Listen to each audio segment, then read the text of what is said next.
มาเพื่อนเมื่อนี้ก็สิมาห้องเพลงของไอแดงกิตกรเนาะซื้อเพลงว่า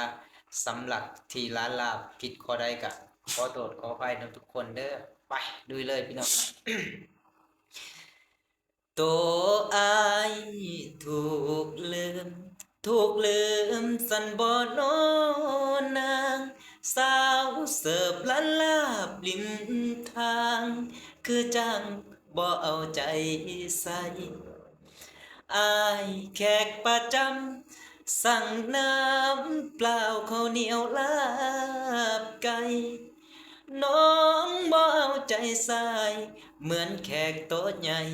สั่งเหล้าฝรั่งเขาแล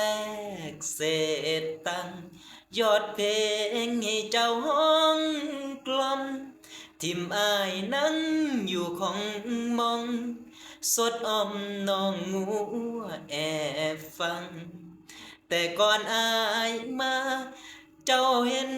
หน้ายิ้มใสให้หวังคืนนี้คือเป็นลายตาลินเหล่าฝรั่งเสิร์ฟเขาเอาใจ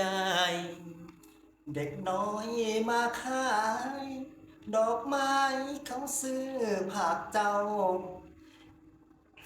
อายเห็นแล้วแค้น